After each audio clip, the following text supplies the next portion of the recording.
इन दिनों बालाघाट जिला heat wave यानी लू की चपेट में है।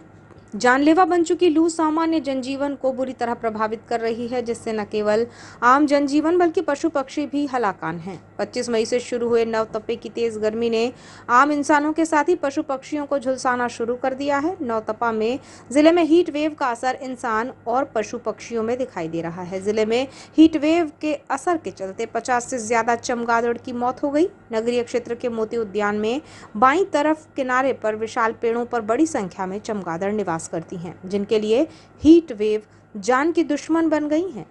नवतपा की हीट वेव के चलते 2 दिनों में 50 से ज्यादा चमगादड़ों की मौत हो गई।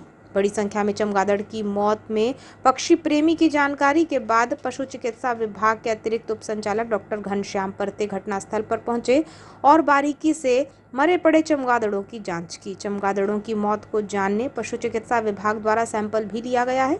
हालांकि पशु चिकित्सा विभाग के अतिरिक्त उप संचालक डॉक्टर घनश्याम परते का मानना है कि ज्यादा संभावना ये है कि चमगादड़ों की मौत तापमान के बढ़ने के कारण हुई है, क्योंकि नवतपा में तापमान काफी बढ़ा हुआ है, जिससे अपने रंग के कारण चमगादड़ सहन नहीं कर सकी और उनकी मौत हो गई।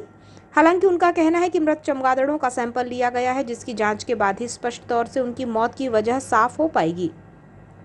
डॉक्टर परते ने बताया कि हीट वेव का असर न केवल आम जनजीवन पर हो रहा है, बल्कि पशु पक्षियों में हीट वेव का असर दिखाई दे रहा है। ग्रामीण क्षेत्रों में मवेशियों और घरों में पाले जाने वाले श्वानों में हीट वेव के चलते बुखार की बीमारी दिखाई दे रही है और बड़ी संख्या में श्वान पालक पशु चिकित्सालय आ रहे हैं। वहीं लगातार ग्रामीण क्षेत्रों से भी मवेशियों के बीमार होने की खबरें आ रही हैं। उन्होंने नवतपा में चल रही हीट वेव से पशु पक्षियों के बचाव के लिए निर्देश जारी किए हैं। उन्होंने कहा कि पशु और पक्षी मालिक सुबह 11 बजे के बाद पशुओं को धूप में ना निकालें। पशु पक्षियों के लिए ठंडा और साफ पीने योग्य पानी 24 घंटे उपलब्ध रखें।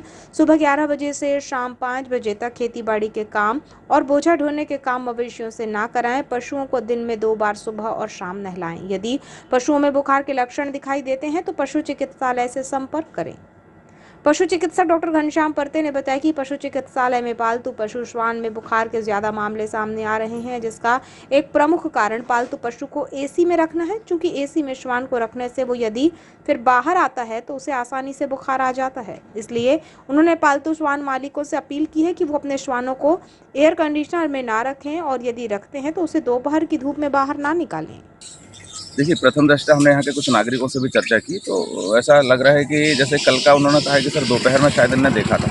जानकारी हमको कल शाम को मिली, तो सुबह ही मैं इस कारण से यहाँ पे इंस्पेक्शन के लिए आ गया हूँ। तो जैसा मुझे लगा कि क्योंकि आजकल का तापमान बहुत ज़्यादा हो रहा है, और एक पहली शंका तो हम तापमान पे ही कह सकते हैं, क्योंकि दोपहर में स्थिति देखने को मिल रही। दूसरा, मुझे एक तुरंत डाउट होता है कि वायरल कोई इन्फेक्शन तो ना हो, क्योंकि समय चलता है, कई बार ऐसे आ जाते हैं।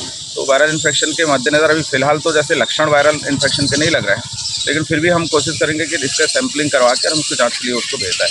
उसके बाद ही फाइनल कहा जा सकता है क्या हो सकता है। लेकिन प्रथम दृष्टया ऐसा लग रहा है तापमान ज़्यादा है, इस कारण से परेशान है। साइड से गुजरते हुए लोग थोड़ी सावधानी बरतें या कोशिश करें कि मास्क लगा लें, क्योंकि कई बार हो सकता है इनकेस मान लो कोई वायरल इन्फेक्शन हुआ, कुछ और हुआ, तो फिर उसमें खतरा हो सकता है। तो बेहतर तो ये होगा कि इधर से आना जाना कम करें, और उसके साथ साथ तापमान है क्योंकि दोपहर में निकलने की कम से कम कोशिश करें। ज़्यादा निकलेंगे तो परेशानी वैसे ही बढ़ जाती है और इन्फेक्शन फैलने की भी संभावना है।